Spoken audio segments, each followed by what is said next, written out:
Hello दोस्तों, तो स्वागत है आप सबका मेरे चैनल हिटिंग माइल्स पर एक बार फिर से। तो दोस्तों, ये मैं वीडियो लेकर के आया हूँ सीएनजी के लिए। तो अगर आप अपनी गाड़ी में सीएनजी लगवाना चाहते हैं तो ये वीडियो आपके लिए इन्फॉर्मेटिव हो सकती है। तो आज मैं देने वाला हूँ आपको कुछ ऐसे टिप्स जो अगर आप अपनी गाड़ी में सीएनजी लगवाना चाहें तो उसके लिए यूजफुल हो सकते हैं। तो दोस्तों, ये है Tata Tiago XM 1.2 petrol model और इसमें मैंने सीएनजी लगवाई थी लगभग 22,000 किलोमीटर पहले। मैं इस गाड़ी को पहले लगभग 32,000 किलोमीटर पेट्रोल पे चला चुका हूँ और लगभग 22-23,000 किलोमीटर मैं इसको सीएनजी पे चला चुका हूँ। तो अब तक मुझे इस गाड़ी में कोई भी मेजर डिफॉल्ट सीएनजी लगवाने के बाद नहीं आया है, बट कुछ ऐसे यूजफुल टिप्स हैं जो मैं आपको देना चाहता हूँ। तो आइए मैं आपको एक बार इसका बोनट खोल करके सीएनजी दिखाता हूँ। तो दोस्तों, ये है इसका सीएनजी का इंस्टॉलेशन। आप ये देख सकते हैं, ये है फिलिंग नोजल और ये है इसका सीएनजी का इंडिकेटर और इसके अलावा ये सारे सीएनजी का ECU वगैरह है पीछे। तो दोस्तों, ये सीएनजी मैंने इंस्टॉल करवाई थी दिल्ली पश्चिम बिहार से और ये है सीएनजी का ब्रांड गैसटेक इटली। तो दोस्तों, आपने सीएनजी के कुछ पॉपुलर ब्रांड सुने होंगे जैसे कि BRC, गैसटेक इटली और लोवेटो, इसके अलावा मीजो। ये कुछ ऐसे पॉपुलर ब्रांड्स हैं जो आप अपनी गाड़ी में इंस्टॉल करवा सकते हैं। इनमें से कोई भी ब्रांड आप चूज़ कर सकते हैं, बट मेरी सजेशन रहेगी कि आप या तो BRC पर जाएं या फिर लोवेटो पर जाएं। ये कुछ प्रीमियम क्वालिटी की सीएनजी हैं। ये मैंने लगवाई थी दोस्तों 2021 में, लगभग मार्च अप्रैल के आसपास। तो इसका जो मुझे टोटल खर्चा आया था वो आया था लगभग 42,000 रुपये, जिसके अंदर पेपर वर्क वगैरह भी इंक्लूडेड था। अक्सर आपको मार्केट में दो टाइप की सीएनजी किट्स अवेलेबल मिलेंगी, एक है कन्वेंशनल और एक है सिक्वेंशियल। तो कन्वेंशनल किट 2009 के बाद से डिसकंटिन्यू हो गई हैं। अभी भी आपको मार्केट में कुछ एक ऑप्शंस मिल जाएंगे, बट जब से सिक्वेंशियल किट्स आई हैं उन्होंने कन्वेंशनल किट्स को मार्केट से बाहर कर दिया है। तो कन्वेंशनल किट की अगर बात करें तो वो थोड़ी सी ओल्ड टेक्नोलॉजी बेस्ड थी जो कि अब मार्केट से आउटडेटेड हो चुकी हैं। तो ये है अब सिक्वेंशियल किट्स। तो आप जितनी भी किट्स के मैंने नाम लिए जैसे कि BRC, लोवेटो, मीजो, मोटोजेन, ये सब सिक्वेंशियल किट्स हैं। अब बात करते हैं कि क्या यूजफुल टिप्स हैं जो आपको सीएनजी लगवाते टाइम ध्यान में रखने होंगे। तो दोस्तों, सबसे बड़ी बात, आपको ये सिर्फ गवर्नमेंट अप्रूव्ड जो सेंटर्स हैं उनसे ही ये सीएनजी किट लगवानी है, क्योंकि उनके पास इस चीज़ का अप्रूवल रहता है और उनको पता रहता है कि सीएनजी किट किस तरीके से लगवानी चाहिए। और एक खास बात यह है दोस्तों कि कई मार्केट में ऐसे भी आपको प्रोवाइडर्स मिल जाएंगे जिनको सीएनजी लगवाने के लिए इतना अच्छा एक्सपीरियंस नहीं है, तो उससे आपकी गाड़ी के इंजन पे काफ़ी इम्पैक्ट पड़ सकता है। तो मेरा सजेशन आपको यही रहेगा कि आप एक नॉन और एक ब्रांडेड जगह जाएं जिससे कि आपकी गाड़ी के इंजन पे कोई इम्पैक्ट ना पड़े। और इसके साथ ही मैं आपको ये बात भी क्लियर कर देता हूँ कि सीएनजी लगवाने से गाड़ी में कोई भी इंजन पे इम्पैक्ट नहीं आता है। ये बहुत सारे मार्केट में मिथ चलते हैं। हाँ, मैं ये बात एग्री करता हूँ कि सीएनजी लगवाने से गाड़ी में 10 से 15% पावर लॉस हो जाता है, बट इसमें आपको घबराने की कोई ज़रूरत नहीं है। आप एक बार चलाने के बाद थोड़े टाइम बाद आप सीएनजी के यूज्ड टू हो जाएंगे। तो दोस्तों, अब सीएनजी लगवाने से पहले क्या चीज़ें हैं जो आपको ध्यान में रखनी होंगी। तो सबसे पहला पॉइंट मैंने आपको बताया कि आपको सिर्फ एक अप्रूव्ड, जो गवर्नमेंट अप्रूव्ड डीलर्स होते हैं उनसे ही सीएनजी किट लगवानी चाहिए। सेकंड, मैंने आपको कुछ नॉन ब्रांड्स बताए। थर्ड, जो सबसे इम्पोर्टेंट पॉइंट है दोस्तों, वो है सीएनजी का एडवांसर। तो दोस्तों, आपको गाड़ी में एडवांसर लगवाना बहुत ज़रूरी है। तो दोस्तों, आपको मार्केट में ऐसे बहुत सारे डीलर्स मिल जाएंगे जो आपको सजेस्ट करेंगे कि आपको एडवांसर लगाने की जरूरत नहीं है क्योंकि आपका इंजन पर 1500 सीसी है या फिर आपका इंजन टर्बो स्टार्ट इंजन है। तो दोस्तों, आपको एडवांसर की जरूरत इसलिए है क्योंकि सीएनजी लगवाने से गाड़ी में जो पावर में 20 से 25% की एक लॉस जरूर होता है और एडवांसर उसको 10% तक ओवरकम कर देता है। तो अगर आप गाड़ी में एडवांसर लगा लेते हैं तो आपको जो पावर लॉस होगा वो सिर्फ 10 से 15% होगा। मे भी आपको कुछ डीलर्स ये एडवाइस करेंगे कि अगर आप एडवांसर लगाते हैं तो आपकी एवरेज पे थोड़ा सा इम्पैक्ट आ सकता है, बट मुझे लगता है वो नेग्लेक्टेबल है और आपको एडवांसर लगाना जरूरी है जिससे कि आपके इंजन पे ज़्यादा लोड ना पड़े और आपको पावर लॉस ना हो गाड़ी में। तो बहुत सी यूनिट्स में, बहुत सी कंपनी जो सीएनजी किट देती हैं उनके अंदर एडवांसर ऑलरेडी आता है और अगर नहीं आता तो आप इसको एडिशनली लगवा सकते हैं। इसकी कॉस्ट लगभग 1500 रुपये के आसपास है। तो दोस्तों, मैं आपको थर्ड पॉइंट बताता हूँ जो कि बहुत जरूरी है, वो है इसका थ्रोटल बॉडी। तो मैं कैमरामैन को रिक्वेस्ट करूंगा एक बार प्लीज़ थोड़ा पास आएँ। तो दोस्तों, ये है इसका थ्रोटल बॉडी जो कि एयर को सक करने के काम करता है। तो दोस्तों, सीएनजी लगवाने से कई बार थ्रोटल बॉडी में थोड़ा सा कचरा वगैरह आ जाता है जिससे कि एयर जो गाड़ी है उसको प्रॉपरली नहीं ले पाती और आपको थोड़ा सा जर्क महसूस होता है। तो आपको थ्रोटल बॉडी को क्लीन करवाना बहुत ज़रूरी है। तो ये कोई बहुत ही टिपिकल प्रोसेस नहीं है। आप जब भी गाड़ी की सर्विस करवाने जाएं तो थ्रोटल बॉडी को क्लीन करवा लें। साथ में आपको एक 100 रुपीज़ का एक थ्रोटल बॉडी क्लीनर मिल जाएगा, जो कि एक स्प्रे की फॉर्म में रहेगा। आपको अपने मैकेनिक को बोलना है, मैकेनिक आपकी गाड़ी को स्टार्ट करेगा, इसको ओपन करेगा और इसमें स्प्रे करेगा। आपको कुछ नहीं करना, आपको बस गाड़ी को एक एक्सेलरेशन देना है, जिससे कि थ्रोटल बॉडी का जो क्लीनर है वो अंदर तक चला जाए और आपकी गाड़ी क्लीन हो जाए। तो ये आपको प्रोसेस जरूर करवाना है। अगर आपकी गाड़ी की रनिंग एनुअली 8 से 10 हज़ार किलोमीटर है तो आप साल में एक बार इसको जरूर करवाएं। बट अगर आपकी रनिंग थोड़ी सी 15 से 20 हज़ार किलोमीटर के आसपास है, आप डेली गाड़ी अगर चलाते हैं 40-50 किलोमीटर, तो आप इसको 6 महीने में एक बार क्लीन करवा लें। इसके लिए आपका 100 से 150 रुपये का खर्चा आएगा। जब भी सीएनजी लगवाएं तो आप मेक श्योर करें कि सीएनजी प्रॉपरली फिटेड हो। और दोस्तों, एज पर गवर्नमेंट की जो गाइडलाइंस हैं, सीएनजी का जो ईसीयू है वो गाड़ी के पीछे होना चाहिए, तभी आपकी गाड़ी का अप्रूवल मिलेगा। अगर आप दिल्ली में हैं स्पेशली, तो आपकी गाड़ी की जो वेरिफिकेशन है वो काफ़ी अच्छे तरीके से की जाती है। तो आपको डीलर के पास जाकर के मेक श्योर करवाना है कि जो सीएनजी की फिटिंग है वो एज़ पर द नॉर्म्स हो और as per the government regulations हो।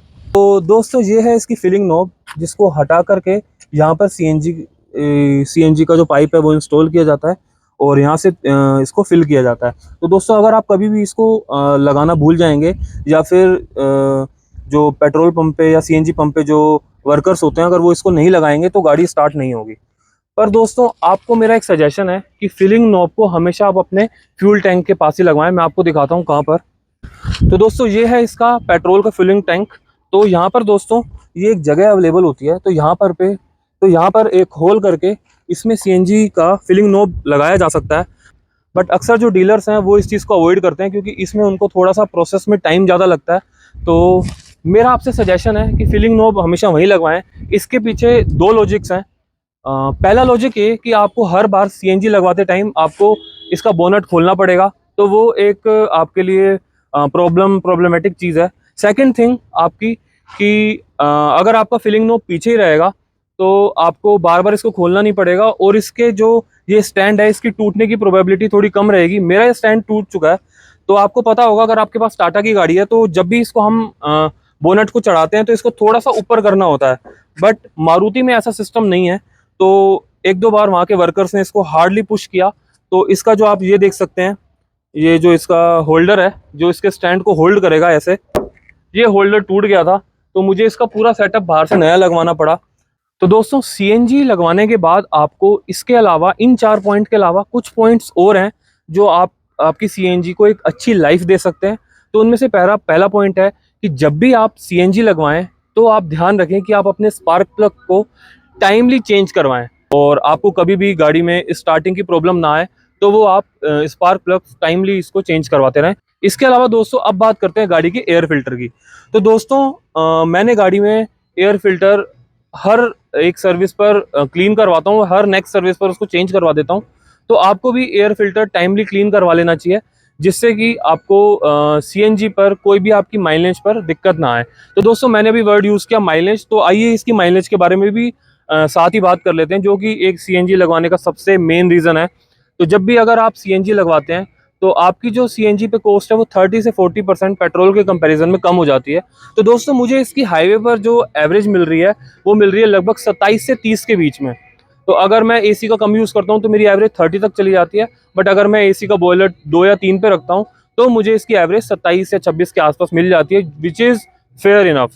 और अभी सीएनजी का रेट गुड़गांव में 80 के आसपास चल रहा है। तो आप अगर सीएनजी लगवाते हैं तो आपको पेट्रोल से 20 रुपये सस्ता सीएनजी मिलेगा, और पेट्रोल आपको लीटर में मिलता है, सीएनजी आपको केजी में मिलती है। प्लस आपको जो सीएनजी में माइलेज है वो काफ़ी हद तक इंक्रीज़ हो जाती है।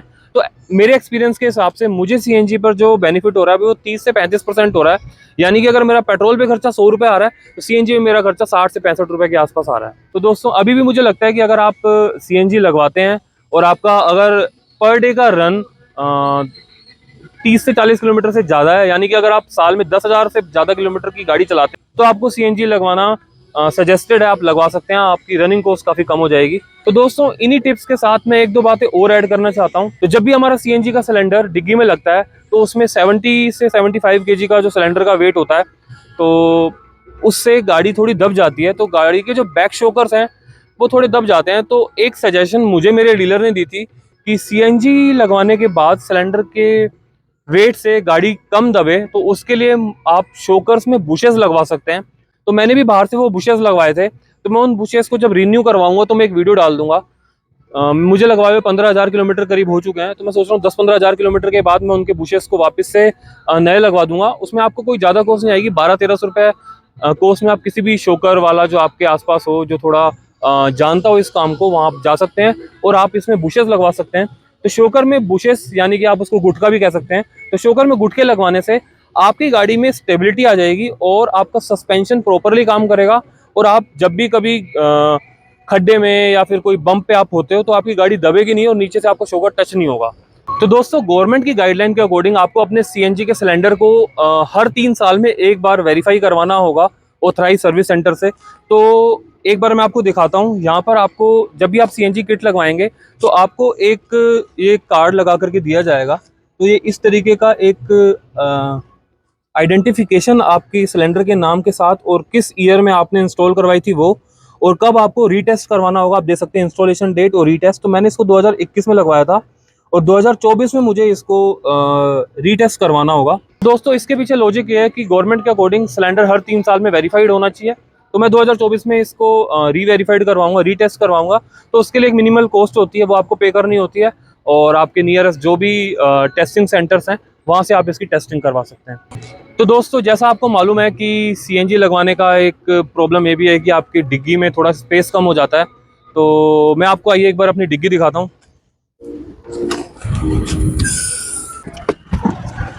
तो ये है दोस्तों गाड़ी की डिग्गी। तो ये मैंने इंस्टॉल करवाई थी कार्स एनर्जी कंपनी से, जो कि है पश्चिम विहार दिल्ली में। तो ये एक बहुत ही जाने माने डीलर हैं, तो आप उनके पास जा सकते हैं और उनसे लगवा सकते हैं। और साथ ही साथ ये आपको सर्विसेज वगैरह में बहुत ही क्विकली हैं। तो दोस्तों, एक इसका नुकसान ये भी है कि मुझे इसका टायर यहाँ साइड में करवाना पड़ा, क्योंकि ये कंपनी फिटेड सीएनजी नहीं है। तो आफ्टर मार्केट करवाने में आपको ये करवाना पड़ेगा। साथ ही इन्होंने सिलेंडर पर ये काफ़ी अच्छे से इस पर बेल्ट वगैरह लगा करके दिए हैं। तो आप देख सकते हैं कि मेरा ऑलमोस्ट 50 से 60% जो स्पेस है वो सीएनजी किट लगने से ख़त्म हो गया है। बट अभी भी आई थिंक 30% के आसपास, 40% के आसपास मेरे पास स्पेस है। और साथ ही दोस्तों, मैं आपको एक चीज़ और दिखाता हूँ। यहाँ पर आपको इधर भी एक नोज़ल मिल जाएगी। तो कभी भी अगर आपको गाड़ी में लगता है कि प्रॉब्लम है, अगर सीएनजी लीक हो रही है, तो आप इसको यहाँ से टर्न ऑफ कर सकते हैं। तो दोस्तों, आपने अक्सर देखा होगा, अगर आप में से कोई सीएनजी यूज़र हैं और अगर आप न्यू हैं, तो आपको मैं बता देता हूँ कि अक्सर सीएनजी प्रेशर बेस्ड रहती है। तो जब भी आप किसी सीएनजी पंप पे जाते हैं तो वहाँ का प्रेशर डिफाइन करता है कि आपके सिलेंडर में कितनी गैस आएगी। तो दोस्तों, अगर आप किसी भी सीएनजी पंप में हो और अगर वहाँ का प्रेशर 180 से नीचे है, तो आपको मैं सजेस्ट करता हूँ कि आप सीएनजी वहाँ से ना डलवाएं। क्योंकि अगर आप वहाँ से सीएनजी डलवाएंगे तो वो मीटर एक बार को सर्कुलेट हो जाएगा, बट वो एग्जैक्टली उतनी केजी सीएनजी आपके सिलेंडर में नहीं आएगी। यानी कि मे भी आपको मीटर 5 केजी तक दिखा दे, बट रियलिटी में वो 3-3.5 केजी के आसपास आकर के रुक जाती है लो प्रेशर की वजह से। तो आप ट्राई करें कि मिनिमम एटलीस्ट आपको 180-190 सीएनजी प्रेशर मिले, तो ही आप डलवाएं सीएनजी। तो इसके अलावा सीएनजी में 1-2 प्रॉब्लम है जो मैं आपको बताना चाहता हूँ। एक तो मैंने आपको बताया कि डिग्गी का स्पेस कम हो जाता है। इसके साथ ही दोस्तों, जब भी आप मॉर्निंग में फर्स्ट टाइम गाड़ी चलाएंगे तो आपको थोड़ा सा झटका महसूस होगा। वो आप किसी भी किट की लगवाएं, वो आपको अक्सर विंटर्स में, स्पेशली सर्दियों में आपको वो फील होगा। और वो कुछ मीटर के बाद गाड़ी यूज टू हो जाती है। आई थिंक इंजन जब गर्म हो जाता है तो वो उसके यूज टू हो जाता है और आपको वो जर्क महसूस आगे नहीं होता। तो दोस्तों, मैंने आपको शॉकर के बुशेस के बारे में बताया, तो आपको उसके लिए भी एक मेंटेनेंस कॉस्ट आपको डालनी होगी। साथ ही मैंने आपको बताया कि आपको थ्रोटल बॉडी भी टाइमली क्लीन करवानी होगी। तो दोस्तों, इन सब चीज़ों को ध्यान में रखें तो थोड़ा सा गाड़ी का मेंटेनेंस कॉस्ट बढ़ जाता है। अगर आप नॉर्मली 4 से 5 हज़ार रुपये सर्विस कॉस्ट होती है, तो वहीं कहीं 500 से 1000 रुपये आपकी सर्विस कॉस्ट बढ़ जाती है। तो आप मान सकते हैं कि सीएनजी लगवाने से आपकी पर ईयर 1000 से 1500 रुपये मेंटेनेंस कॉस्ट बढ़ जाती है। तो आप देख सकते हैं, ये है सीएनजी का इंडिकेटर। तो इसमें मैं आपको एक बार इग्निशन ऑन करके दिखाता हूँ। तो मैंने अभी थोड़ी देर पहले सीएनजी लगवाई थी, तो आप देख सकते हैं ये अभी आपको बीच बीच में रेड लाइन दिख रही है, यानी कि अभी पेट्रोल पर है। एक बार मैं अगर एक्सेलरेट करूँगा तो ये अब सीएनजी पे आ चुकी है, क्योंकि इंजन ऑलरेडी गर्म है। तो अभी गाड़ी में 4 पॉइंट आ रहे हैं, तो यानी कि अभी गाड़ी में सीएनजी फुल है। तो दोस्तों, ऐसा लोगों में एक मिथ है कि टाटा और महिंद्रा सीएनजी के लिए कैपेबल नहीं है। बट मुझे इस गाड़ी को चलाते हुए 22,000 किलोमीटर हो चुके हैं, और टाटा मैं कह सकता हूँ कि टाटा इसके लिए कैपेबल है। तो अगर आप टाटा यूज़र्स हैं या आप महिंद्रा यूज़र्स हैं, तो आप सीएनजी किट लगवा सकते हैं। ये था सीएनजी का ओवरऑल रिव्यू। और अगर आपके कोई भी क्वेश्चंस हैं जो अभी तक कवर नहीं हुए हैं, तो वो आप मुझसे कमेंट सेक्शन में पूछ सकते हैं। इसके अलावा मैंने टियागो पर एक ओनरशिप रिव्यू डाला था अभी कुछ दिन पहले, तो आप जाकर के वो भी देख सकते हैं। और इसके अलावा अगर आपको वीडियो पसंद आई तो आप मेरे चैनल को लाइक सब्सक्राइब करें और अपने दोस्तों के साथ शेयर करें। तो मिलते हैं आपसे नेक्स्ट व्लॉग में, तब तक के लिए जय हिंद, बाय बाय।